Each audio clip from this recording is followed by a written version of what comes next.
Nobody in Providence ever saw Cillian Rourke run. That was the first thing people noticed about him. 34 years old, a thin scar running along his left jaw, gray eyes that didn't blink much, and a way of standing still in a room until the room went quiet on its own. He ran the port. He ran the union. He ran half the money that moved through Federal Hill. And he'd spent 3 years in Naples building something bigger, wiring $22,000 home to his mother every month, steady as a clock. So when his car pulled into the alley behind Rourke's table on a wet February evening, dark by 5, the kind of cold that gets into brick, and he saw an old woman kneeling in the slush beside the bins, he almost didn't stop. Almost. She was lifting bread off the wet brick, one loaf at a time, and something about her hands was wrong. The right index finger bent sideways, bent for good, the way it bends after 30 years, leaning into an industrial sewing machine in a Fall River shop. He knew that hand. He'd held that hand crossing Camp Street when he was 6 years old. The kitchen boy, Brody Halloran, tipped the bin over onto her and told her to pick her hunger up out of the gutter and get off the block, and she didn't argue with him. She just said, quietly, that she wasn't asking for money, only for the bread they were throwing out anyway. Then he kicked her wrist, and a thin gold wedding band, worn nearly through, came loose and rolled into the drain. Cillian Rourke got out of the car. He didn't shout.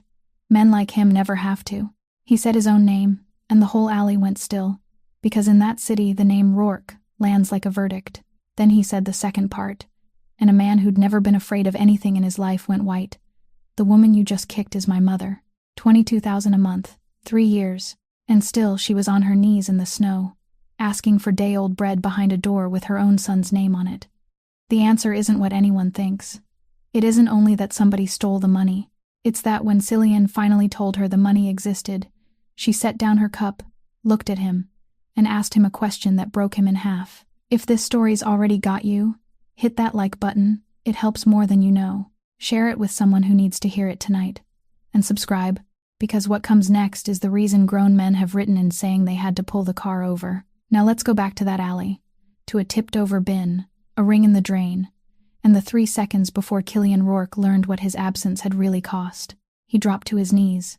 His knees struck the wet bricks, and the cold soaked through the fabric at once, but he didn't notice. The drain was a narrow crack between 2 broken bricks, filled with black water, and in an alley this dark, there was no point in trying to see, so he didn't look. He plunged his hand in, first to the wrist, then to the elbow, and searched with his fingertips. The water was so cold it hurt. He touched rotting leaves, a bottle cap, something slick and slimy that he didn't want to identify. Then his fingers brushed a thin circle of metal, so thin it barely seemed to exist anymore, and he closed his fingers around it very slowly, as though afraid it might dissolve. He pulled his hand out. The ring lay in his palm, covered in mud, and he didn't wipe it clean. He only closed his fist around it. She was still picking up the bread. She didn't look at him even once. "Leave it, Mom," he said. His voice didn't sound like his own. She placed another loaf onto the tray, carefully, with the cut side facing upward so the soft inside wouldn't touch the dirt. "Leave what?" she asked. "The bread, or what's happening right in front of you?" He had no answer to that. 34 years. And he had no answer to that. There was a sound behind him, and he turned to see Brody Halloran sinking down onto the bricks, both hands braced against the ground, his mouth stammering words that no one in the alley could make out. Cillian stood. He didn't raise his voice. "Get up," he said. Brody didn't move. "I told you to get up. Tonight, there's only one person in this alley who has the right to kneel, and she's already done it." Brody rose, trembling, and Cillian didn't look at him again. He looked toward the far end of the alley. Across the street, beneath the awning of a tire repair shop that had been closed for years, 4 men were standing. They were soaked through. Their coats were the kind men wore through 10 winters in a row. The man nearest to him had one shoulder hanging noticeably lower than the other, the kind of slope a man carried after a lifetime of hauling cargo at the docks, and he wore an orange knit cap faded almost white. They didn't come closer. They didn't say anything. They simply stood there, watching the tray. Cillian understood in a single second, and that understanding was harder to bear than the kick. They were waiting. They waited until the kitchen threw the tray of bread into the trash, because no one chased you away for taking food from a garbage bin, but they chased you away for asking. He took one step toward Brody, and his hand had already clenched into a fist. Then he felt the faintest weight against his sleeve. His mother had risen without him noticing, and she was holding the sleeve of his coat with 3 fingers, not pulling, only holding. "Don't do anything," she said. He didn't turn around. "Mom, this guy just—" Her fingers tightened slightly. "That bread is still good," she said. "It's only wet, and wet bread can be dried. Those 4 men have been standing out there since before dark. Don't make them go hungry for another hour just because you need to prove yourself to a boy." Killian stood motionless for a very long time. Then he turned, and he spoke to Brody in the most ordinary voice the young man had ever heard in his life. And that was what frightened him most. "Open the kitchen." Brody said the kitchen was closed. He said the head chef had gone home at 8 o'clock. He said inventory couldn't be released without approval. He said there were records to keep. Killian reached into the breast pocket of Brody's coat, took out the pen, opened the inventory ledger on top of the bin, signed his name on the last line, then slipped the pen back into the very same pocket. "Now you have approval," he said. The kitchen lights came on. The 4 men were called inside first. The man in the orange knit cap stood at the threshold and didn't dare cross it until Maggie walked over, placed a hand against his back, and gave him a gentle push. They ate at the long table in the kitchen. No one spoke, and Cillian stood leaning against the doorframe, watching them eat, his hand still closed around the mud-covered ring. He had sat in dining rooms in Naples where 3 kinds of olive oil were brought to the table, and each one was carefully explained. He had never seen anyone eat the way those 4 men ate. When they were gone, Brody was still standing outside in the alley. "Sir," he said, I'll resign tomorrow morning." Killian looked at him for a long time. "No," he said. "You stay. You keep working your shifts, and you keep collecting your pay. And every morning, you'll walk past this exact spot, the exact place where you're standing now, and you'll remember. That's your job from now on." The family car had been waiting at the mouth of the alley for no one knew how long, its black body gleaming, its engine humming softly. A driver already standing beside the open rear door. Killian gestured toward it. Maggie didn't move. "I'm taking a taxi," she said. "Mom, the car is right here." She looked at it the way she might have looked at some strange animal breathing in the darkness. "I'm taking a taxi," she said again, in the same voice that, 21 years earlier, had made a 13-year-old boy put down his baseball shoes and sit at the table to do his homework. He called a taxi. On the way, he told the driver to turn toward the clinic on Atwells Avenue, the one with the name Rourke on the sign, the one that stayed open 24 hours a day and never made anyone fill out paperwork. Maggie said no. He turned toward her. "That place belongs to me," he said. "No one will ask you a single question." She held the paper bag of medicine against her chest and stared straight through the windshield. "The last time I walked into a place that carried our family name," she said, "I walked out as a suspect." He didn't ask anything else. He didn't dare. They arrived at a private clinic on Broad Street, a 2-story building with a plastic sign, a waiting room with 6 chairs, and a heater that rattled in the corner. The receptionist looked at Cillian 1 second too long, then lowered her eyes very quickly, and he knew she had recognized him. And he knew that by morning the entire neighborhood would know. He didn't care. The doctor on duty was a woman in her 50s, her hair tied low, an ink stain marking the pocket of her coat. She took Maggie into the examination room. Killian sat in the waiting room, but he couldn't remain seated, so he stood. The ring was still in his pocket, still covered in mud, and he kept reaching for it, then pulling his hand away. Nearly an hour later, the doctor stepped into the hallway and closed the door behind her. "She's much lighter than she should be for her height," she said. "Her blood pressure is high. There are fresh bruises on her wrist, and I've treated them. And she hasn't bought her heart medication in a long time." Killian stood perfectly still. "How long?" The doctor looked at him. "Long enough that I had to ask why." He gave a single nod. Then he asked, in the driest voice he possessed, the voice he used when asking about a number in a ledger, "Is her mind sound?" The doctor didn't answer at once. She looked at him for a long time, long enough that he was the one who had to look away first. "She remembers what day of the week it is," she said. "She remembers your full name, including your middle name. She remembers which medicine she stopped buying, and she remembers which letter its name begins with. She remembers exactly how much she paid for this visit, and she paid in coins, counting them onto the desk without being off by a single cent." She paused. "Mr. Rourke, don't diagnose an old woman through rumors whispered inside her own family." Cillian said nothing. That thought, the thought that had been sitting inside his mind all evening, wasn't something he had come to on his own. Someone had placed it there. A long time ago. The doctor walked toward the examination room door, then stopped with her hand resting on the knob. "Mr. Rourke," she said without fully turning around. "She has a file here." He looked up. "If she wants you to see it, she'll tell you." Then the doctor went back inside and the door closed, leaving Cillian alone in the empty hallway beneath the buzzing fluorescent light. And he understood the thing she had said and the thing she hadn't said. His mother had been here before. Not tonight. Before, in the taxi on the way home. Neither of them spoke for several blocks. Then Maggie began, without waiting for him to ask. "He brought me there," she said, still looking through the window at the dark storefronts sliding past. "He said he was worried about me. He sat in the waiting room and told the doctor to check whether my mind was still sound." Cillian stopped breathing. "I held the doctor's hand in the hallway," she said. "I begged her not to sign." It took him a moment before he could speak. "Why didn't you call me?" Maggie didn't turn. She kept looking through the window, and her faint reflection hovered in the glass. An old woman clutching a bag of medicine, superimposed over the streetlights streaming backward outside. "With what, son?" she said. "Let's go home, Mom," he said, giving the driver the address on Camp Street before his mother could open her mouth. And in the rearview mirror he saw her close her eyes for 1 second. Only 1 second. The way people close their eyes before stepping through a door when they already knew exactly what waited on the other side. The taxi turned onto Camp Street, and he knew at once that something was wrong. The old iron gate. The gate his father had welded back together twice, and never managed to straighten either time, was gone. In its place stood a brand new charcoal aluminum gate, with a keypad. The mailbox carried someone else's name. And in the corner of the yard, where the lilac bush his mother had planted when he was in 4th grade used to stand, where every May the entire street had breathed in its fragrance, there was now nothing but a patch of ground covered in white gravel. Cillian got out before the taxi had fully stopped. He rang the bell.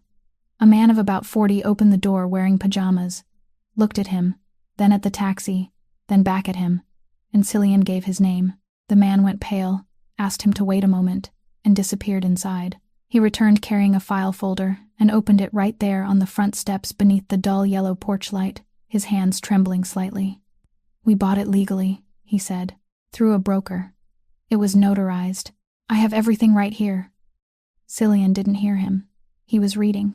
The deed of sale was dated the previous summer, with his mother's signature on the final line, the same signature he had seen on hundreds of papers throughout his childhood. Then he turned to the next page, and his hand stopped. It was a limited power of attorney. Margaret Rourke authorized Shane Caffrey to negotiate on her behalf, communicate with the buyer, and agree upon a price. On the line, asking for his relationship to the person granting authority was handwriting Cillian knew as well as he knew, the sound of his own voice. Neat and evenly slanted, beautiful and careful, the same handwriting that had filled out his birthday cards for 10 years in a row. "Nephew," it said, "on behalf of the Rourke family." Cillian turned another page. A note from the notary, typed. A single line tucked neatly among all the other procedural language. The buyer was informed that the seller's son was aware of the sale and had given his approval. He read the line. Then he read it again. Then he read it a third time beneath the dull yellow porch light as snow began falling once more, very lightly, across the shoulders of his coat. The homeowner was saying something about not knowing, about only following the broker's instructions. And Cillian handed the file back to him, thanked him, apologized for disturbing him at that hour, and turned away. His mother was standing beside the taxi. She hadn't gotten in.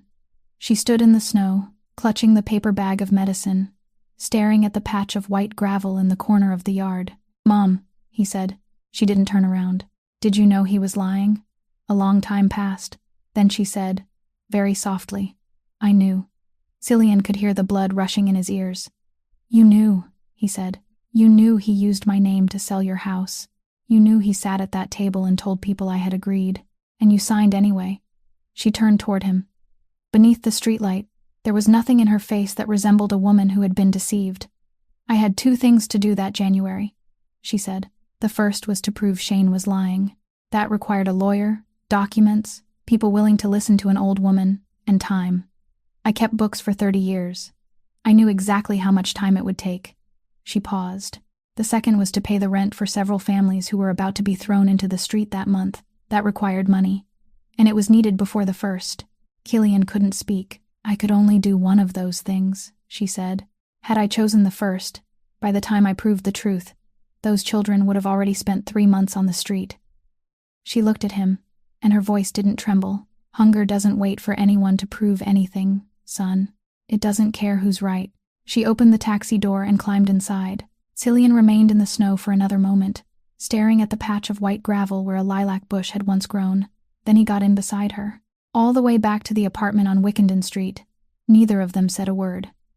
The streetlights streamed backward across the window, one after another, and his mother sat there with her back straight, holding the paper bag of medicine against her chest with both hands, keeping it close for the entire ride as though it were something someone might come and take away from her at any moment. The apartment on Wickenden Street was a place he kept for the nights when he didn't want to return to the main house. 3 rooms, nearly empty, with an oak dining table where he had never once sat down to eat. He opened the refrigerator, and inside there was mineral water, 2 eggs, and a bag of coffee. He called the restaurant down the street. Half an hour later, the table held warm bread, boiled eggs, a pot of tea, butter, and jam. He set everything out, even the things she didn't need, because he didn't know what she needed. Maggie sat down. She didn't touch the bread. She didn't touch the eggs. She poured herself a glass of water from the pitcher on the table and drank it in small sips, both hands wrapped around the glass as though trying to draw warmth from it, though the water was cold. "Eat something, Mom," he said. "I'll eat when you stop looking at me as though I'm a stranger," she said. He pulled out the chair across from her and sat down. The mud-covered ring lay in the middle of the table between them, and neither of them touched it. He needed to ask. He had needed to ask from the moment the taxi left Camp Street, and the question had rested inside his chest for the entire ride like a stone he had swallowed. "Mom," he said, "I've sent $22,000 every month, for 3 years. I haven't missed a single month. Tell me where the money went." Maggie set down her glass, very slowly. The base of it touched the wood, and in that apartment, the sound was so clear it was almost unbearable. She looked up at him, and then she asked, "You sent me money?" For a moment, Cillian couldn't hear anything at all. The heater on the wall was still running. Outside, someone closed a car door. He heard all of those things, and he heard nothing. He stared at his mother's face, searching for something there. A crease, a glance turned away. Anything that would tell him she was asking only to test him.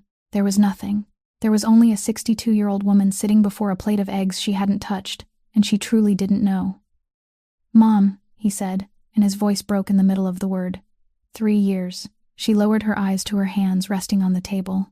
Her right index finger bent to one side, permanently crooked. "I thought you'd forgotten me." She didn't say it with accusation. She said it the way someone might speak of the weather, and that was what killed him.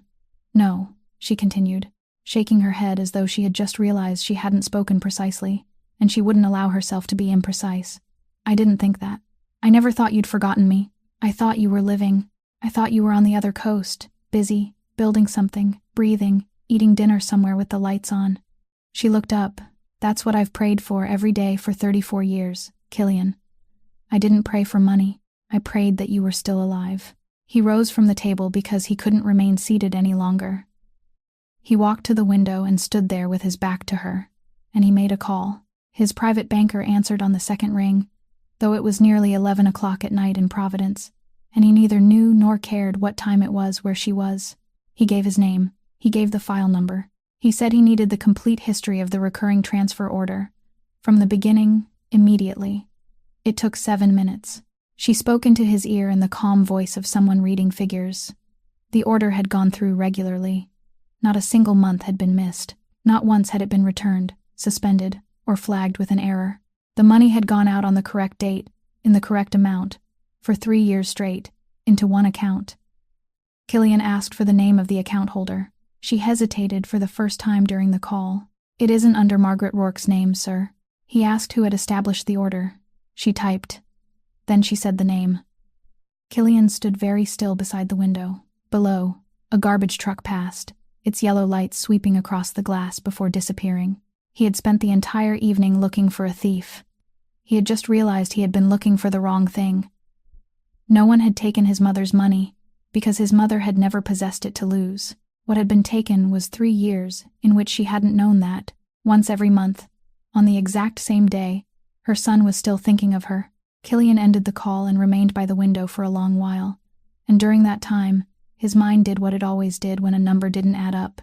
It stepped backward and retraced the path. It went back 3 years, through Naples, through the flights, through the rooms where the lights were on, and stopped on a morning in March at the departure entrance of T.F. Green Airport.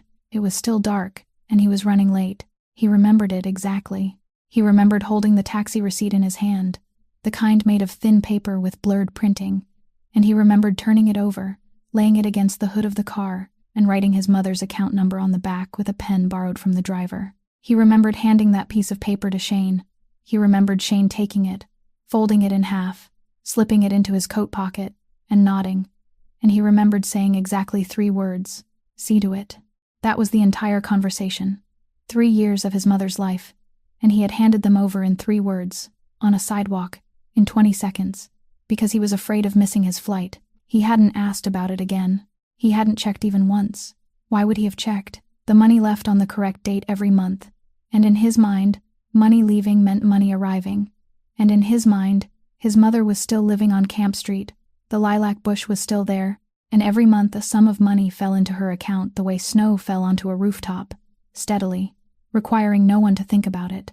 There was no forged signature. No document had been fabricated. There was nothing a lawyer could point to and name. There was only a string of numbers handwritten on the back of a taxi receipt, and a man sitting at a computer entering them, with the final 4 digits entered differently. That was all. The whole crime was contained within 4 digits, and if anyone questioned Shane, he would shrug and say he had misread them, that Cillian's handwriting was poor, that he had written them in a hurry at the airport. Cillian turned back toward the table. His mother was still sitting there, both hands wrapped around her glass of water. Her telephone lay beside the bag of medicine, an old flip phone with a plastic casing that had yellowed at the corners. He picked it up. She didn't stop him. He opened it, and the tiny screen lit up in a harsh blue-green glow, and he went into the list of outgoing calls. He scrolled down. The same number, then the same number again, then again. He kept scrolling, and the list didn't end. He counted 41 times, 41 outgoing calls to the same number, scattered across several months, with 2 calls on some days only 3 minutes apart. He knew that number. It was his, not his current number. The old one, the second one, the number he had used during his first year in Naples. His thumb was already resting on the call button. Don't press it. He looked up. His mother wasn't looking at the telephone. She was looking at him. "I've pressed it enough for both of us," she said. He sat motionless for a long time with the open telephone in his hand, its blue-green screen casting light across his face, and then he closed it and placed it on the table. She offered no further explanation. She didn't tell him what she had heard during those 41 calls. She only reached out, took the telephone back, and placed it in her lap, and that was the end of it. And as she made that small movement, Cillian's mind moved backward once more, and this time it stopped at a place that sent cold through his spine. He had changed his number 3 times in 3 years. That was normal in his profession. Men changed telephone numbers the way they changed locks. Each time he changed it, he gave the new number to the people who needed to know, and he entrusted one person with informing the rest of the family. One person alone, the same person who had taken the taxi receipt at the airport, folded it in half, and slipped it into his coat pocket. Near midnight, he went downstairs to retrieve the bag he had left in the trunk, and when the elevator doors opened, a man was sitting in the leather chair in the lobby, his back straight, his feet placed close together, a gray fedora resting neatly across his knees. Frankie Doherty was 67 years old, and he looked exactly as he had the first day Cillian met him, when Cillian was 9, in the kitchen of his own home. "How long have you been here?" Cillian asked. "Since 8 o'clock, Frankie said. His voice was still the same, like stone scraping against stone. "Why didn't you come up?" Frankie rose, tapped the brim of his hat lightly against his palm as though brushing away something that wasn't there, then put it on. "Because your father taught me that when a man knocks on the boss's door, the boss is still the boss," he said. "When a man lets himself in, it becomes something else." They went upstairs. Frankie didn't remove his coat. He stood in the middle of the living room, and he didn't ask permission for anything, because he hadn't come to ask. He had come to report. "Brody kicked Maggie Rourke's hand in front of 6 people, he said. "Those 6 people have told 60 others tonight. By Monday morning, this entire city will know. And they won't be telling a story about a kitchen boy anymore, Cillian." They'll be telling a story about who that kitchen boy works for. Killian said nothing. You don't have to do anything, Frankie said. You don't have to know anything. You only need to be out of Providence Thursday night. Go to Boston. Go anywhere. Eat dinner somewhere with plenty of people who can say they saw you. No, Killian said. Frankie looked at him. He didn't appear surprised, and that was what made it frightening, because it meant he had been preparing for this answer since 8 o'clock that evening, sitting downstairs in the lobby with his hat resting on his knees. He turned his head toward the kitchen, where Maggie sat at the oak table with a cup of tea that had gone cold and that she still hadn't touched. Meg, he said, you tell him. Maggie didn't look up. She turned the cup in a small circle on its saucer. Then she said, Frankie, years ago, you brought my husband home. You carried him into the living room on Camp Street. You laid him down, and you stood there with this hat in your hands, this exact hat, and you told me it was the law. Frankie didn't move. 30 years have passed, she said, and now you're standing in my kitchen again, talking to me about the law. For a long moment, no one spoke. Then Frankie said, his voice lower now, almost gentle, and it was the strangest thing Cillian had ever heard from this man. What do you want, Mag? Maggie looked up. I want my son to do something harder, she said. Frankie stood motionless in the middle of the kitchen for a while. Then he nodded once. Not in agreement, but in acknowledgement, the way a man nodded when he heard something he didn't believe but respected the person who had said it. He walked toward the door. Killian followed him, and at the threshold Frankie stopped with one hand on the doorknob. He didn't turn all the way around. He only tilted his head enough to speak. Killian, he said, I'll tell you this once, and I won't say it again. You think you're saving something. You aren't saving anything. He turned then, and beneath the hallway light, his face was the face of a man who had spent 4 hours sitting in the lobby so he could say this exact thing. You let him live, and you don't save him. You only place the killing in someone else's hands. Do you understand? There are hundreds of men in this city waiting for a reason, and you've just given every one of them one, and you can't control that. No one can control that. He settled the hat back onto his head. And whoever does it won't be as kind as I would be, he said. Then he left. Killian stood in the doorway listening to the elevator descend, and in the kitchen behind him, his mother finally lifted the cold cup of tea and took a sip. The next morning, he asked her where she had been staying. She didn't answer at once. She washed her cup, placed it upside down on the rack, then said, I have things there. I need to get my medicine and my coat. He drove. She gave directions in short sentences. Turn right. Past the light. Here. Here was a road in Cranston lined with low storefronts and a tire repair shop with a hand-painted sign whose paint had peeled away. She walked around back, through a narrow passage crowded with stacks of old tires, and unlocked a metal door with a key she kept in her coat pocket. Cillian stepped inside and had to lower his head to keep from striking the doorframe. The room was just wide enough for a man to stretch out his arms without touching both walls. A foam mattress lay directly on the floor, covered by a blanket folded into a neat square. 2 coats hung from 2 nails driven into the wall. There was a single burner hot plate, a plastic bucket, and a kettle. The window had no curtain, only an old tablecloth. The blue checkered cloth he remembered covering the dining table throughout his childhood, tied across the frame with string. And on the opposite wall, level with the eyes of someone lying on the mattress, there was a photograph in a plastic frame. He was 24, standing in front of his first restaurant. The sign not yet fully mounted, smiling the kind of smile he didn't smile anymore, and his mother stood behind him with both hands resting on his shoulders. Killian stared at that photograph longer than he wanted to. There was no television, no refrigerator, not a single chair. For 3 years, he had sent money home every month, and this was the place where that money had never arrived. Maggie knelt beside the mattress and pulled out a blue tin box, the kind that had once held Christmas cookies and that people kept afterward and used for the rest of their lives. She set it on the floor and opened the lid. There was no money inside. There was paper. Receipts folded into quarters, each one pressed flat. Rental agreements bearing landlords' signatures. Scraps torn from school notebooks with names and telephone numbers written on them. An electric bill for an address that wasn't hers. Killian sat down on the floor beside her and began turning through them. He moved slowly because his hands didn't want to move quickly.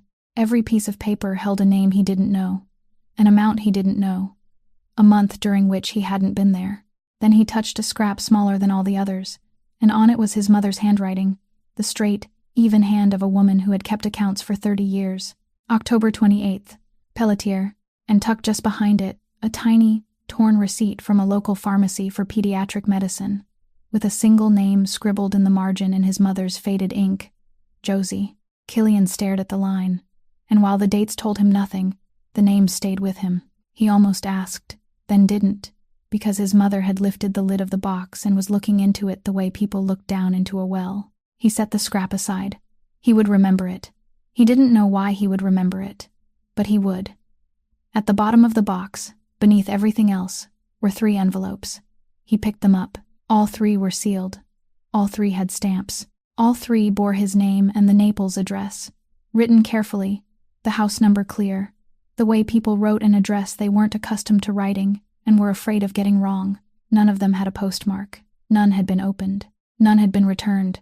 They had never left this box. "Mom," he said. He held them up. "Why didn't you send them?" Maggie didn't turn around. She looked toward the window with the tablecloth tied across it, at the patch of gray light slipping through the worn fabric, and she looked for so long that he thought she wouldn't answer. Then she said, "Because I was afraid you wouldn't write back." Killian stopped breathing. "As long as I didn't send them," she said, "I could still believe that you would."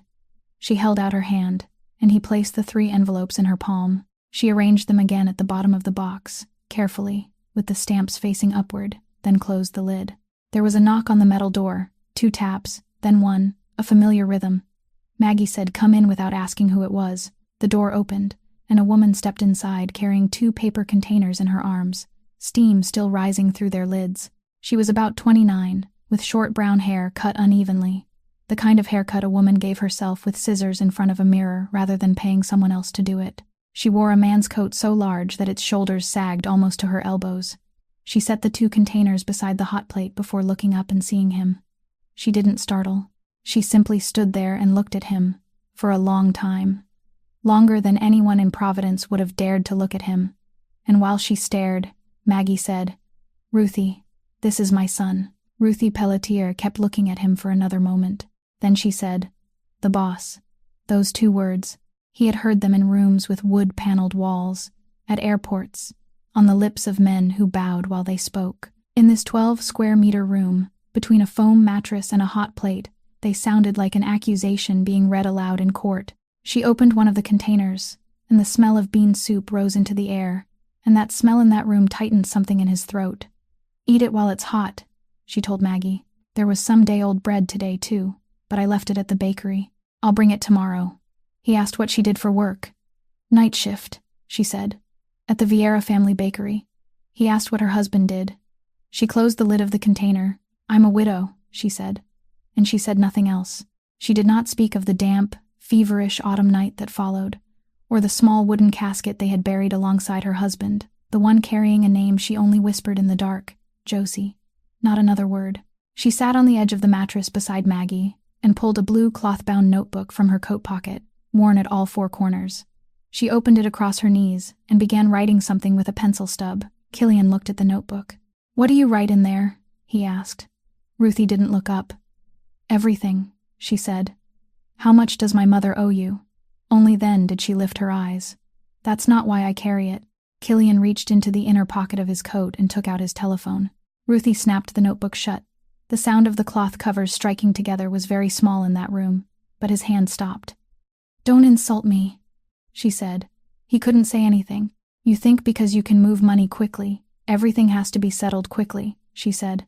"You tap a few times and it's done, then you leave, then you're clean. It doesn't work that way." She lifted the notebook and said the sentence he would hear again inside his mind on many nights afterward. "When poor people keep records, they call it memory. When rich people keep paperwork, they call it evidence. I know the difference. That's why I write things down." She stood to leave, and as she rose, she held the notebook down alongside her leg, and Cillian saw its back cover. In the lower corner, written in pencil and almost completely faded after months of rubbing against her sleeve, was a string of numbers. He knew those numbers. He had seen them 41 times the night before on the blue-green screen of an old flip phone. "How did you get this number?" Ruthie looked down at the notebook as though she had forgotten it was there. "Mrs. Rourke gave it to me," she said. "Last year. She told me to write it down in case she forgot." Killian pressed the call button. He didn't think. He pressed it right there, standing in that room, in front of her. He turned on the speaker without knowing why, and all three people in the room listened. One brief ring, then a recorded woman's voice, calm and without feeling, the voice of an automated operator. "The number you have dialed does not exist. Please check the number and try again." Killian stood frozen. Ruthie didn't flinch. She didn't ask anything. She didn't appear surprised at all, and that was what made him turn sharply toward her. "I already knew," she said. "You knew." "I called a few times a week," she said. "For 4 months." Killian could hear the tire shop's air compressor through the wall. "Why did you keep calling?" Ruthie looked toward Maggie, who had lowered her eyes to the container of soup, and Maggie didn't know. For 3 years, she hadn't known. "Because she didn't know," Ruthie said very softly, "and I couldn't bear to be the one who told her." Ruthie left, and Killian remained standing in the middle of the room with the telephone in his hand, while his mother kept her eyes lowered toward the container of soup, and he asked how long she had known her. Maggie set down her spoon. "Since last winter," she said. Then she told him the story, and she told it only once, and she never told it again. It had been raining that night, not the sleet that came in February, but the cold rain of January, the kind that didn't fall straight down but drove sideways, soaked through a coat within 10 minutes, and stayed there all night. Ruthie Pelletier had walked for 3 hours. She wasn't going anywhere. She had nowhere to go. She turned when the road ended, walked straight when it continued, and had no intention of going home, because there was no longer anything at home to return to. She passed darkened storefronts, cars parked along the curb with water pooled around their tires, and a brightly lit convenience store she didn't enter. She had run out of tears sometime in the fall. Then she heard footsteps on the sidewalk behind her. Not fast, not slow. The steady rhythm of someone in their 60s walking a long distance because they didn't have bus fare and didn't think it was worth mentioning. Ruthie didn't turn around. The footsteps passed her, then slowed, then stopped. An old woman, a worn coat, a cloth bag in one hand. She didn't ask whether Ruthie was all right. She didn't ask her name, where she was going, or what had happened. She didn't say a single word about God, hope, or tomorrow. She only looked around, saw the steps of a church that had been closed for years, the kind of church whose parish had been merged into another one somewhere else, and whose doors had been chained shut, and she walked over and sat down. The steps were wet. She sat directly on the wet stone without placing anything beneath her, without brushing anything away, as though it were the most ordinary thing in the world. Then she opened the cloth bag and took out half a loaf of bread. She broke it in 2. "I'm terribly hungry," she said. "Sit down and eat with me." Ruthie stood there in the rain, and she knew it was a lie. She knew immediately, without having to think. That old woman wasn't hungry. Hungry people didn't divide food in half. Hungry people ate. The old woman was giving her an excuse, and the excuse wasn't the bread. The excuse was that someone in the world needed Ruthie to sit down. Ruthie sat. They ate the half loaf on the wet steps of the closed church without either of them speaking, the rain striking both their faces, and Ruthie couldn't remember how long she remained there. She remembered only that when she stood, dawn had begun to brighten the eastern sky. The next night, the old woman came again. The same steps, the same cloth bag, half a loaf of bread. "I'm terribly hungry." She came again on the 3rd night, and the 4th, Ruthie tried not to come. That night, she walked in the opposite direction, made it 4 blocks, then turned around because she knew the old woman would be sitting there waiting on those wet steps, whether it rained or not, whether Ruthie came or not. The 10th night, the 20th, 31 nights, 31 times, the woman told the same lie. And not once did Ruthie expose it, and not once did the old woman reveal that she knew Ruthie understood. On the 32nd night, Ruthie stopped walking. She rose at 3:30, went to the Vieira bakery, unlocked the back door, lit the oven, placed a round loaf on a plate at the table, and waited. Maggie arrived at 4:20. She didn't ask why Ruthie was there. She simply sat on the stool beside the table, and they ate while it was still dark outside. From that morning forward, every day, when Ruthie arranged the bread on the trays, she set one round loaf apart in a corner. Only one. Always in the upper right corner. No one at the bakery asked why. They assumed it was damaged bread being saved for later, or some strange habit of the girl who worked the night shift. Maggie was the only person who knew, and through all those mornings, through all those months, she never asked Ruthie a single question about it. She simply never touched that loaf. On Monday morning, he went down to Pier 7. He went openly, the car parked right at the gate, wearing a wool coat, with no one beside him, and that was his first mistake. He walked from the cold storage warehouse to the dock, and along the entire way, not one person looked him directly in the face. People lowered their heads. People stepped half a pace aside to make room for a man who needed no one to make room for him. He asked a foreman about the night shift, and the man said everything was fine, sir. He asked an equipment operator about the machinery, and the man said everything was fine, sir. Mr. Caffrey had taken care of everything. He asked a young boy who had only just started working there. Asked in the gentlest voice he possessed. Asked whether there was anything here that needed fixing, and the boy stared down at the toes of his boots and said, "No, sir, nothing at all. Everything was very good, sir." He stood at Pier 7 for 2 hours. He owned that port. He didn't hear a single truthful sentence. He returned to the apartment near noon and didn't remove his coat. He stood in the middle of the kitchen and told his mother that no one would speak. Maggie was peeling an apple. She didn't stop. "Of course they wouldn't," she said.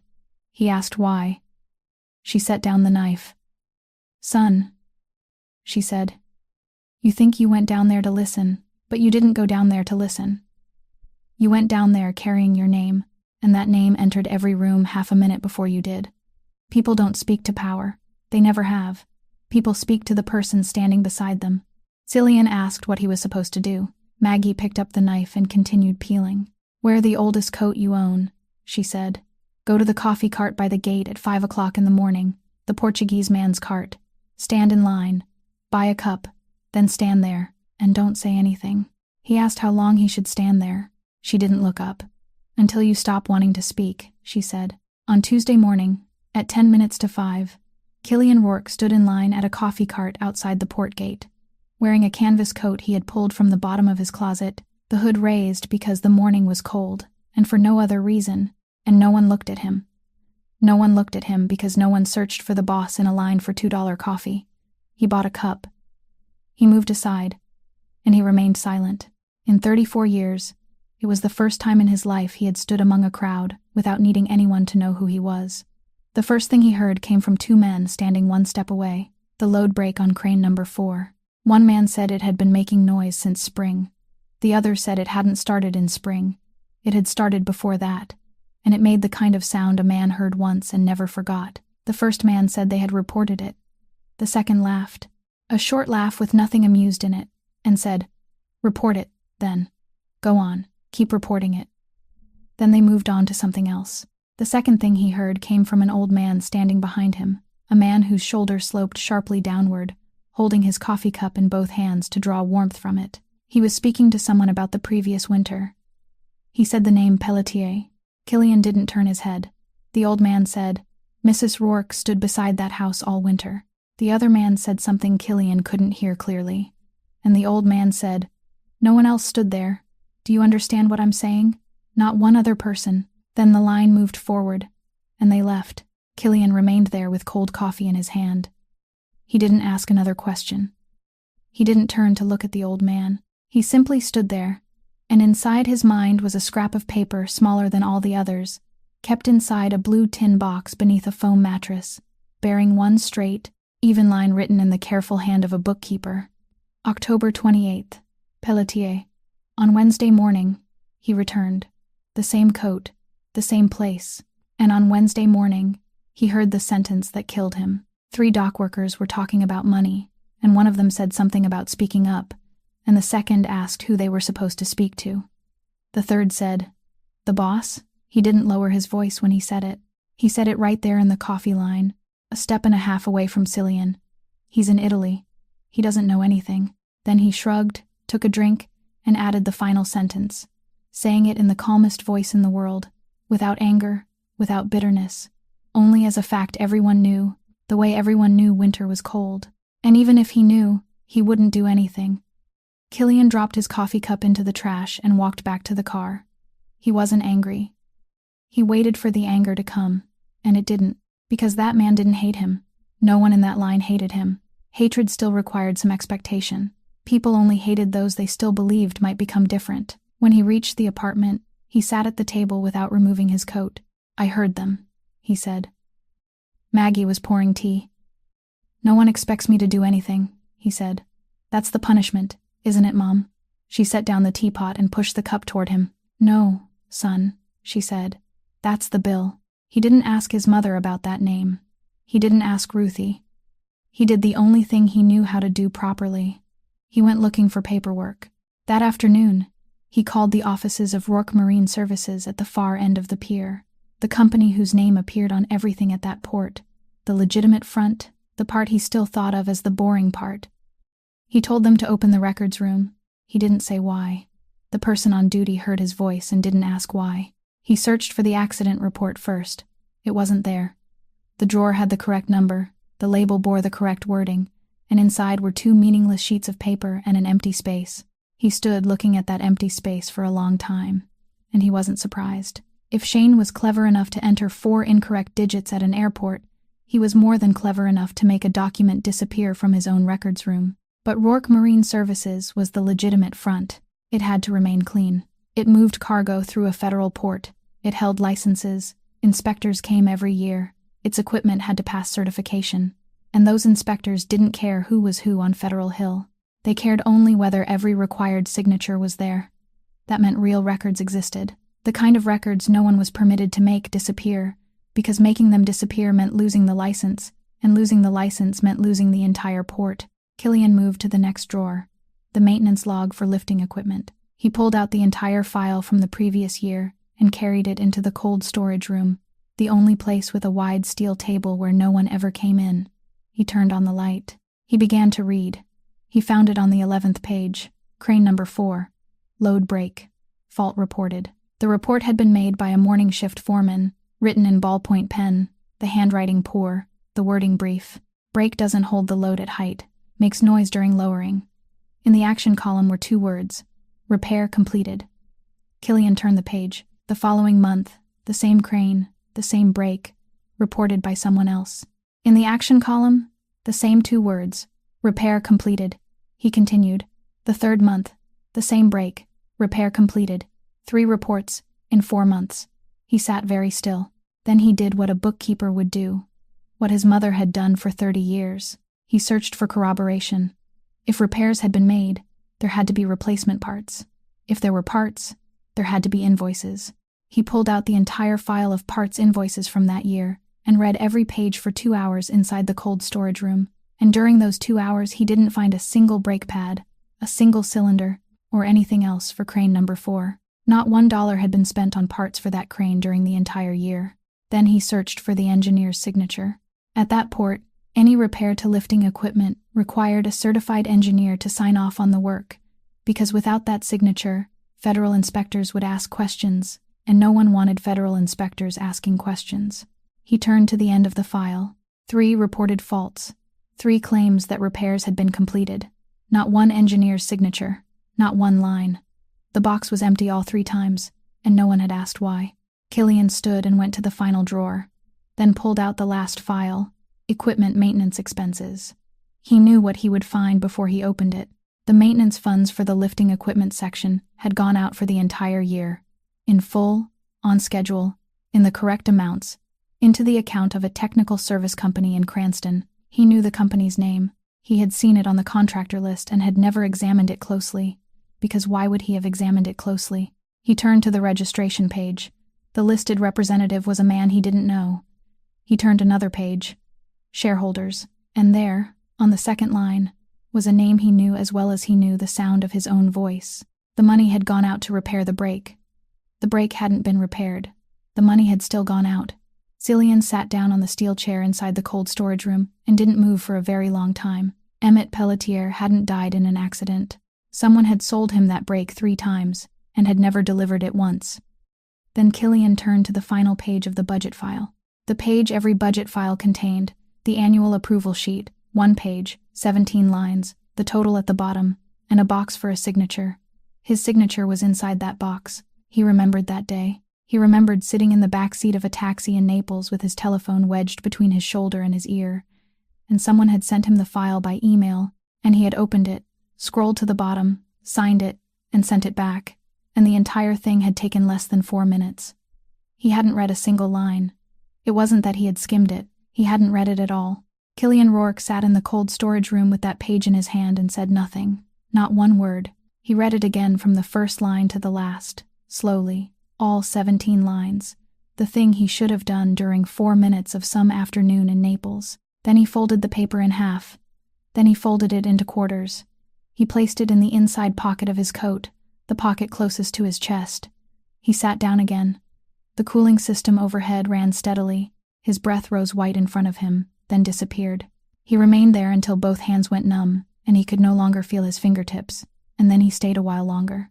The following morning, Shane Caffrey arrived at the apartment on Wickenden Street at 26 minutes past 8, 4 minutes before the appointed time, because he was the kind of man who always arrived 4 minutes early enough to appear respectful, but not so early as to become inconvenient. He wore a gray sweater made of fine, expensive wool, whose price could be recognized at a glance, and over it a coat without a single crease. In one hand, he carried a bouquet of white chrysanthemums wrapped in paper, and in the other, a leather briefcase.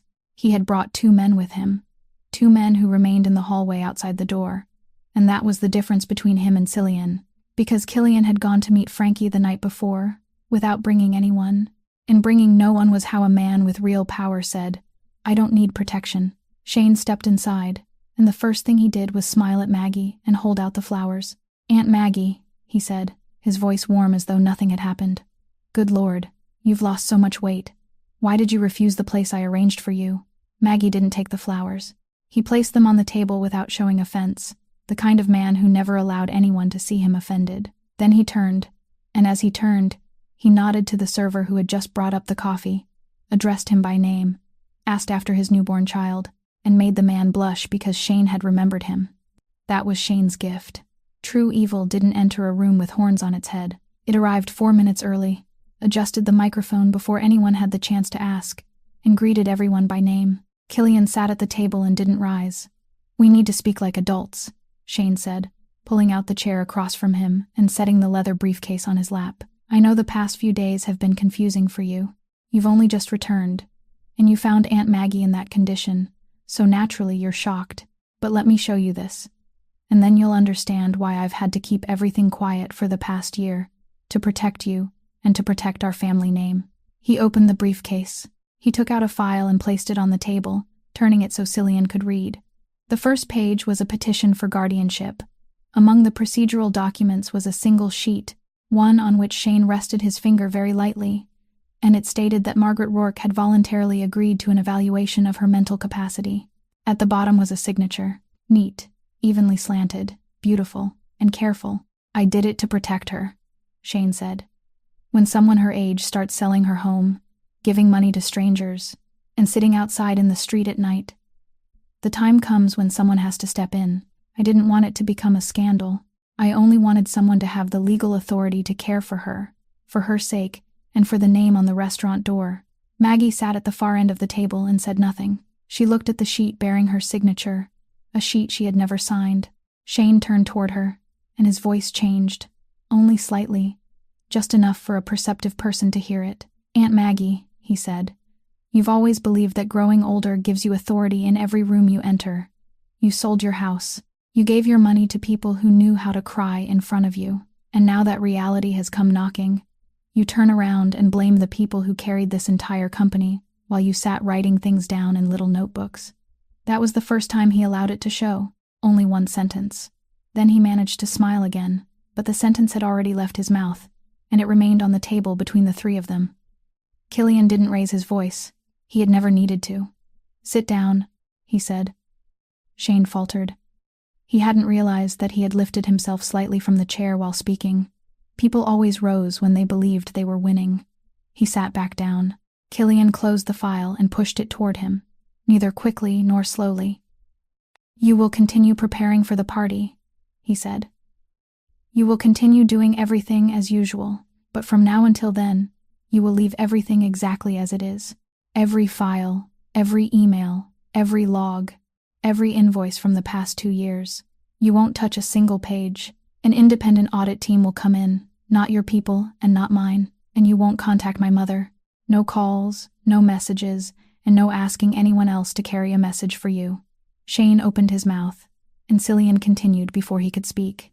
If one piece of paper disappears, he said, one line, one email, anything that should be there tomorrow and isn't, I won't consider it an error. Do you understand what I'm saying? Shane looked at him for a moment. Then the smile returned, smooth, warm, and flawless, and he said, Of course. You're right. Complete transparency is best for everyone. He stood, fastened the button of his coat, and picked up the leather briefcase. At the door, he stopped, turned back toward Maggie, and said, I still wish you peace and good health, Aunt Maggie. Then he left, and the two men in the hallway followed him, and Maggie remained motionless until the sound of the elevator had completely faded. Then she said, very softly, he forgot to take the flowers with him. Shane left the file on the table, and that was his mistake, because he thought it was a card to be played, when in fact it was a piece of paper that could be read. Killian didn't sleep.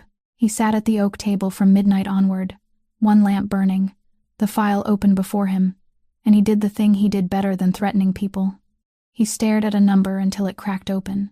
He photographed the page bearing the signature with his telephone, sent it to one of his men, a young man who specialized in recovering things from computers that other people believed they had deleted, and told him to find everything hidden behind that scanned file.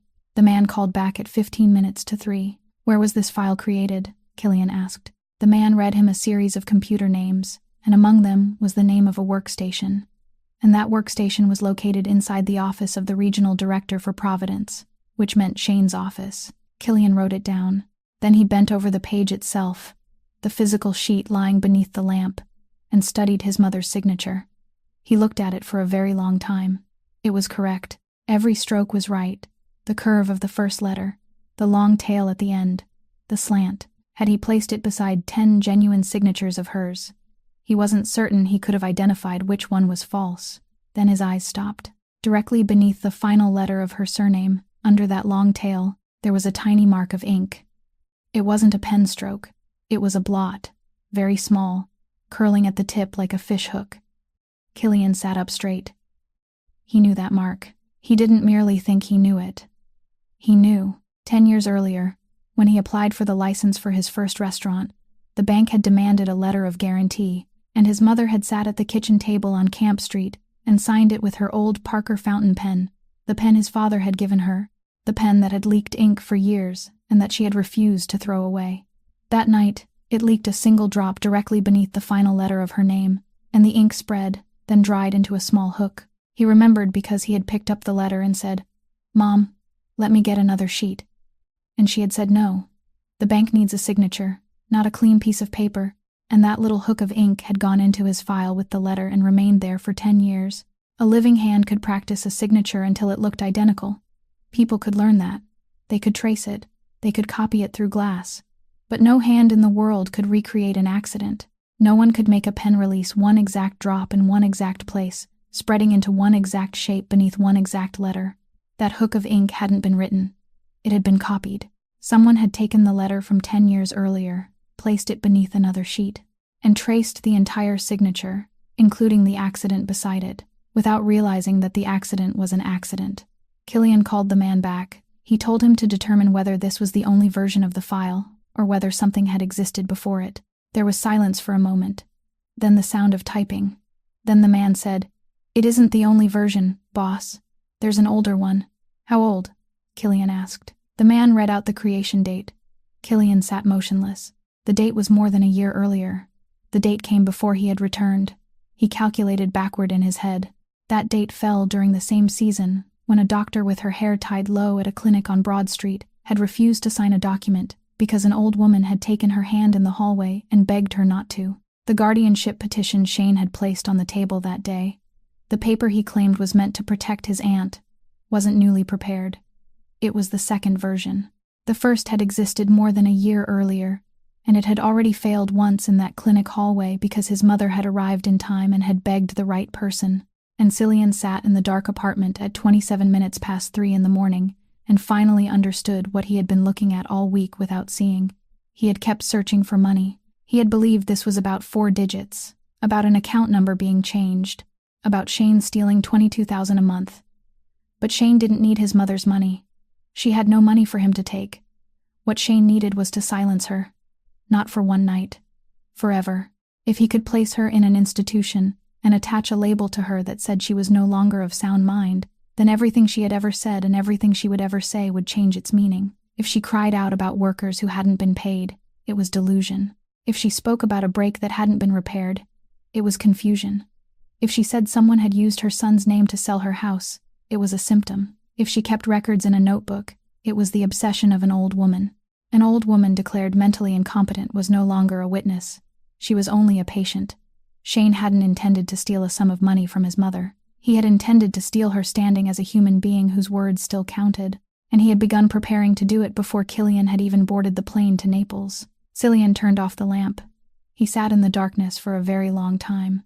In the next room, behind a closed door, his mother was sleeping, and she didn't know that tonight her son had finally understood what she had been standing against alone for an entire year. Shane didn't call the police. He was too clever to bring outsiders into a Rourke family matter, and he also knew that the police in this city didn't settle matters like this.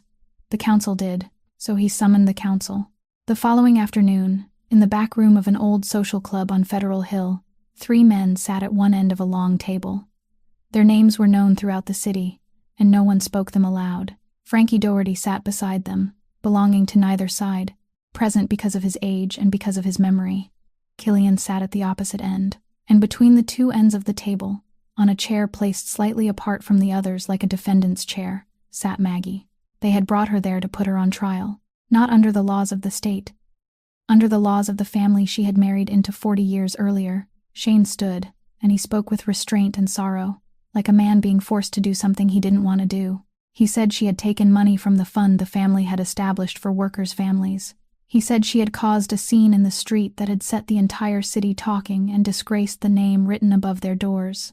Then he lowered his voice and said that, most regrettably of all, she was no longer the woman she had once been, that her memory had become confused, that she imagined conspiracies, and that the most humane thing the family could do was place her under legal guardianship. He set the guardianship file on the table and pushed it toward the 3 men. Cillian placed one hand on the edge of the table to rise. He had the paper in his breast pocket. He had the hook-shaped ink blot. He had the file's creation date. He had enough to tear the entire performance apart, but a hand settled over his mother's hand, with the index finger bent to one side. She gave the slightest shake of her head. Then she rose alone from the chair that had been pushed apart from the others. She didn't look at Shane. She didn't look at the 3 men. She looked at Frankie Doherty. "Frankie," she said, "years ago, you sat in my kitchen on Camp Street, many times, over many years. I baked for you. Do you remember what kind of bread I made?" Frankie said nothing. His fedora rested on his lap, and he didn't touch it. "You don't remember," she said, and there was no accusation in her voice. "That's all right. Men like you don't remember things like that. But I do. I remember you couldn't eat onions, so I had to pick them out of your portion. I remember your wife's name was Deirdre, and I remember she loved the blue sweater I knitted for her. And I remember the night your daughter was born, because that night you went out to do something no one in this room wants to name, and I was the one who stayed with the baby until morning. The room became so quiet that the lights could be heard. Those things have lived inside my mind for 30 years, she said. Every name, every sweater, every night. And today you sit here with a piece of paper to decide whether I can still remember anything at all." No one spoke. One of the 3 men at the end of the table lowered his eyes to his hands. Shane opened his mouth, and nothing came out. The man seated in the middle, the oldest of the 3, finally gave Frankie the faintest nod. Frankie stood, picked up his hat, and said the meeting was over, and no one argued. She had saved herself. Her son hadn't even had time to pull out a single piece of paper. Afterward, in the hallway, while people slowly filed out, Killian stood leaning against the wall beside Frankie. He didn't speak at first. Then he said, quietly, almost as though speaking to himself, "She stayed silent for 3 years. I thought it was because she was afraid of him." Frankie didn't look at him. "No," Killian said. "She stayed silent because she knew that if she told me, I would kill him." Frankie still didn't answer. He looked straight toward the door, where Cillian's mother stood waiting, small inside her coat, holding her bag against her chest. "She already buried my father," Killian said. His voice didn't break, but it was very low. "She wasn't going to bury anything else that belonged to me." Frankie put on his hat. He placed one hand on Cillian's shoulder, gripping it briefly and firmly, then released him and walked toward the door. He said nothing, because there were some words that even a man like Frankie Doherty knew should never be answered. The telephone rang at 15 minutes past 2 in the morning. Killian hadn't slept. He was still sitting at the table with the paper folded into quarters inside his breast pocket, and when he heard the voice on the other end, he was already on his feet before the caller had finished the sentence. The Vieira family bakery was on fire. He drove through the empty streets at 2 o'clock in the morning, and he saw the orange glow before he saw the flames, cast across the snowy sky like a sunrise rising in the wrong place. The fire engines had arrived. The hoses were running, and in the middle of the crowd being pushed back behind the barrier, a woman was trying to force her way through while 2 firefighters held her back. Ruthie. She had been working the night shift when it started. Later, the fire marshal determined the cause as faulty wiring, but Cillian knew the timing was too perfect to be an accident. It was Shane's shadow, moving in the dark. Shane was too clever to leave his fingerprints on the arson. Instead, he had simply ensured that a long-ignored maintenance report regarding the bakery's ancient fuse box remained buried at the bottom of his desk. He hadn't lit the match himself, but he had willfully left the hazard alive to erase the neighborhood's memory, knowing an old electrical system from 1974 would make the perfect scapegoat. The world was dangerous enough already, but men like Shane knew exactly how to use that danger as a weapon. Cillian reached the barrier and heard Ruthie screaming. She wasn't screaming the bakery's name. She wasn't screaming about the fire. She was screaming that she had to go inside, that it was in there, that please, and she tore herself free from the 2 firefighters and made it 2 steps before Killian caught her, wrapping both arms around her from behind. She struck his arms and his chest. She pounded him with both fists as though striking a locked door. She wasn't trying to run inside for the bakery. She wasn't trying to run inside for money. Her husband's coat was hanging on the hook behind the oven, where it hung every night, because the ovens were hot and no one wore a coat while standing beside them. And inside the pocket of that coat was a plastic hair clip shaped like a fish. She never dared carry it on her, because she was afraid that one day it would fall out without her knowing, and she would lose it without ever realizing it was gone. So she kept it in the safest place she knew in the world, inside the pocket of that coat, on that hook, behind that oven. In the bakery she unlocked at 4 o'clock every morning, and that safest place was burning. "That's all I have left," she screamed, and it was the first time she had raised her voice like that since the previous winter. "That's all I have left." Killian held her. He said nothing, because there was nothing to say. He only kept her from running into the fire, and she struck him until she no longer had the strength to strike. Then her knees gave way, and he lowered her to the ground. The notebook was safe. It was always on her. It was the one thing she never put down. The following morning, after the fire had been extinguished and only smoke continued to rise from the blackened ruins, Killian returned. He walked through the ashes where the bakery had once stood, his shoes sinking into the wet charcoal, and he searched. He didn't know what he was searching for until he saw it. The hair clip, the plastic had melted, warped along one side, and curled beneath the heat, but the shape of the fish was still recognizable. He picked it up, and it was still warm, and he wiped it against the sleeve of his coat, slowly, until the soot began to come away. Ruthie was sitting on the sidewalk across the street, her back resting against a lamppost, staring at the bakery that no longer existed. He crossed the street, crouched in front of her, and placed the hair clip in her palm. She looked at it, then she closed her entire hand around it, tightly, and lowered herself fully onto the sidewalk. She didn't cry. She had run out of tears long ago. She only sat there with her hand clenched around a melted plastic hair clip. Cillian rose. He walked several steps away, took out his telephone, and called Frankie. "Thursday," he said. Only one word. "Finally learned some sense," Frankie said from the other end of the line. Cillian turned and looked back at Ruthie, sitting on the sidewalk with her fist tightly closed. He stood there for a moment. Then he raised the telephone again. "Cancel it," he said. Frankie was silent for a beat. "You figured it out, didn't you?" Frankie said, his voice dropping an octave. "It looks like a 1974 fuse burned out, clean and legal on paper. You can't touch him without proving he knew, and he made sure there's nothing to find. You aren't just angry with him, Cillian.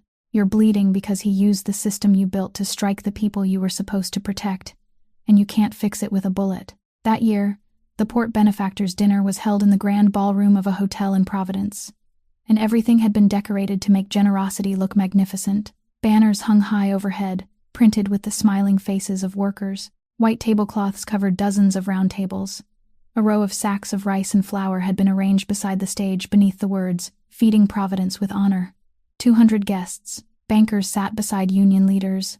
Reporters had set up cameras at the back of the room, and at the first table, the one closest to the stage, sat the city's 3 silent rulers, men whose formidable presence governed the streets without ever needing a formal title. They didn't touch their plates all evening.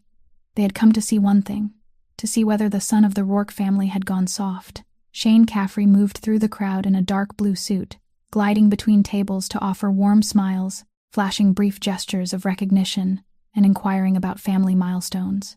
And he appeared completely at ease, because that was the danger of evil polished to a shine. True malice rarely advertises itself with a monstrous face. Instead, it wears the mask of a flawless host, commanding the stage with effortless charm and a warm word for every passerby. Maggie entered through a side door wearing a gray sweater Ruthie had pleaded with her to accept. There was nothing around her wrist. Whispers spread from one table to another. "That's the boss's mother. They say she took money from the fund." She walked without lowering her head. Killian sat near the back row in a coat no one noticed, and only 3 people in the room knew he was there. Shane stepped to the podium. He spoke about integrity. He said it wasn't a slogan, but a foundation. The screen behind him came to life.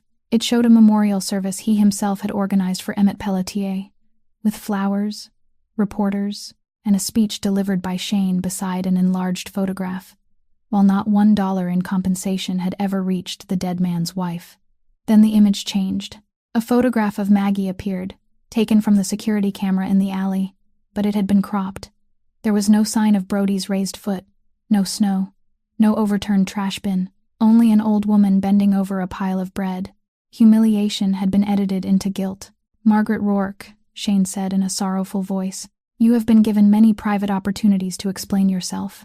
Maggie rose. "I would like 1 minute," she said. Shane lifted one hand slightly toward the 2 security guards standing at the edge of the stage, and at the back of the room, a man stood. He said nothing. He did nothing. He simply stood, and Cillian recognized the shoulder that sloped sharply downward, the shoulder of a man who had spent his entire life hauling cargo at the port. Then the man beside him rose. Then 3 more. Then an entire row of tables, men in coats that had survived 10 winters, men no one had seated at the front, rose to their feet in silence and remained standing. The 2 guards stopped. They didn't stop because of Cillian. They stopped because of the room. Then a chair scraped across the wooden floor at the rear, and a voice carried through the ballroom, not loud, because it didn't need to be. "Before anyone touches my mother," the voice said, "perhaps the man who took from her should be allowed to finish speaking." Every head turned. Cillian walked down the center aisle. Shane's screen went dark. Cillian took the second microphone, and he never raised his voice. "For 3 years," he said, "a sum of money was sent home to my mother every month. She didn't receive a single dollar." Behind him appeared the transfer orders, perfectly regular, all flowing into an account that wasn't hers, established by a name everyone in the room could read. Then 2 documents appeared side by side, a letter from 10 years earlier and a guardianship petition, and between the 2 signatures, a red circle marked a tiny hook-shaped stain of ink. "A living hand can reproduce a signature," he said. "It can't reproduce a drop of ink that leaked 10 years earlier in the exact same place." Then the name of a workstation appeared, inside a particular office, along with the creation date of a file older than the day Killian had flown away. "This petition isn't new," he said. "This is the second version." Shane stepped forward. "This only proves that an employee reused an old document." Killian didn't argue. He merely raised his telephone close to the microphone, entered a number, and all 200 people in the room heard the same calm, recorded woman's voice coming through every speaker. "The number you have dialed does not exist." He didn't explain a single word. He didn't need to. Then Ruthie rose in the middle of the ballroom and held up the blue cloth-bound notebook. "I wrote down every meal," she said, and her voice didn't tremble. "Not because anyone promised me anything. I did it because I knew a day would come when the paperwork of rich people would call a hungry person a liar." The entire room fell silent, and Shane, standing at the podium, didn't realize that the microphone clipped to his lapel was still live. He leaned toward Cillian and lowered his voice, a voice meant for only the 2 of them. "Don't disgrace the whole family for these people," he said. "Today they take your money. Tomorrow they spit in your face. Poor people have no loyalty, cousin." The words traveled through every speaker in the room, reached every table, every person standing, every face printed on the banners hanging high overhead. And when they ended, the ballroom became so silent that the turning of the projector could be heard. Shane's words were still hanging in the air when Cillian reached into the inner pocket of his coat, the one closest to his chest, and touched the sheet of paper that had remained there folded into quarters for several days. He knew that if he took it out, Shane would no longer be merely a man who had forged a signature. He would become the man who had sold the same break belonging to another man 3 times, and then allowed him to die. But Cillian also knew what it would cost, because his own signature was at the bottom of that page, and the entire city would see it. He looked toward his mother. Maggie didn't nod. She didn't shake her head either. She simply looked at him the way she had looked at him for 34 years, and left him to make his own choice. He took out the paper. "I devoted 14 hours every day to the part of the business no one wanted written down," he said into the microphone, his voice perfectly even. "The legal part, the clean part. I signed in 4 minutes while sitting in the back seat of a taxi on the way to the airport. And I didn't read a single line." He held up the page. "In those 4 minutes, I approved the money that was supposed to repair the brake on crane number 4. That brake was reported defective 3 times. It was never repaired. The money still went out, in full and on schedule, into the pocket of a company he controlled." He paused, and not a sound moved through the ballroom. "I didn't kill Emmett Pelletier," Cillian said, "but I paid the man who did, and for 3 years I called that efficient management." In the middle of the 2 rows of tables, Ruthie Pelletier rose.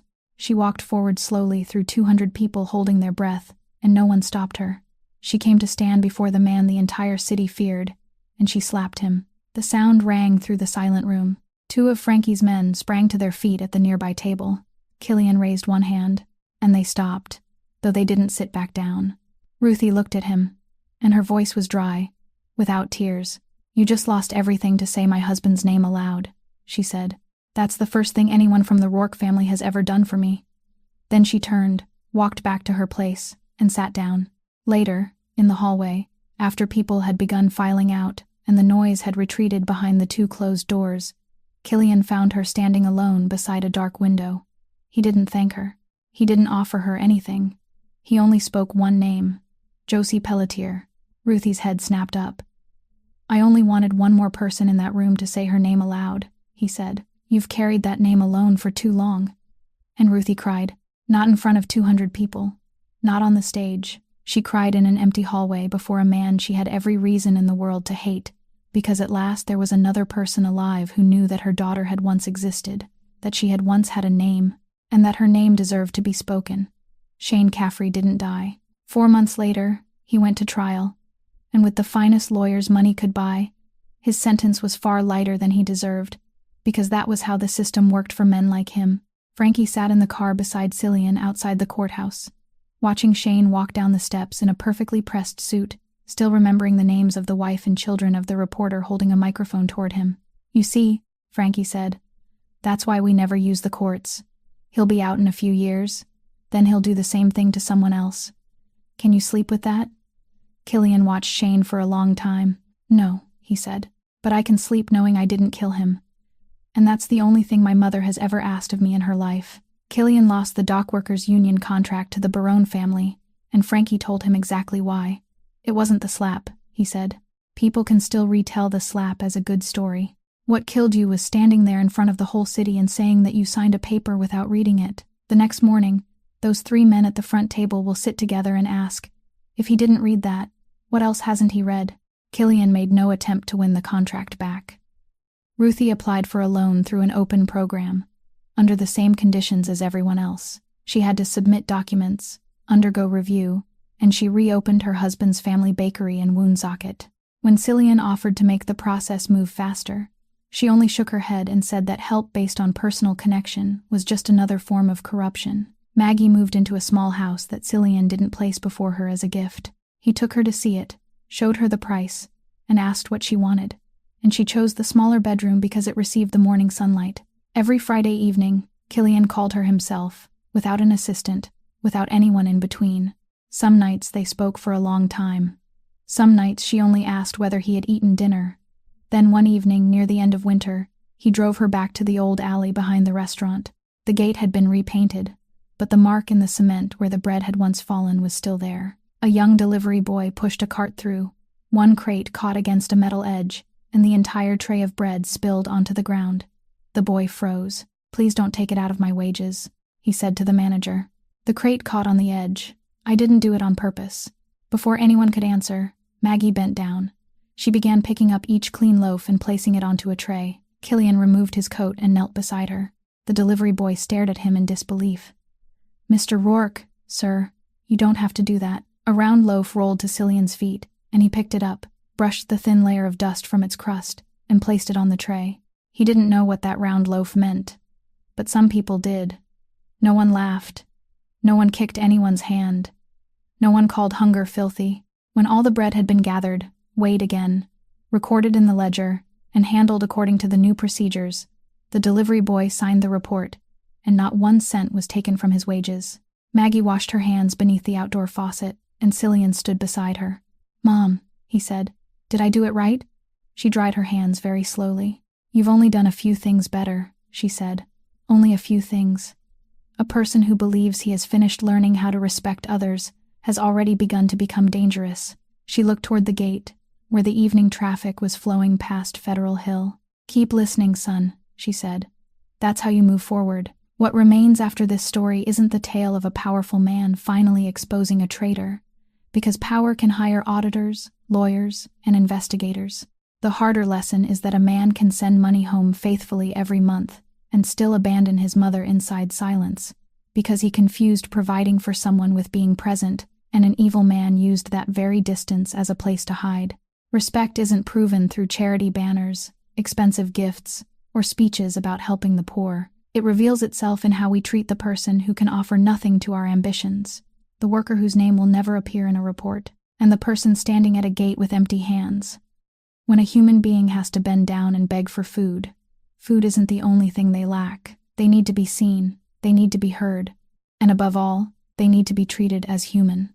If this story touched your heart, please subscribe to our channel, press like, and share it so we can continue listening to more meaningful stories every day. How do you feel about the story of Cillian and Maggie? About Ruthie and the blue cloth-bound notebook? About the round loaf set aside in the corner of the tray every morning? Leave a comment below and tell us what you feel deep in your heart, because every line you share is something we deeply value and listen to. May everyone watching this video always have strong health, a joyful life filled with peace each day, and may you always be seen and heard by the people who love you. Goodbye, and we'll see you again in the next video.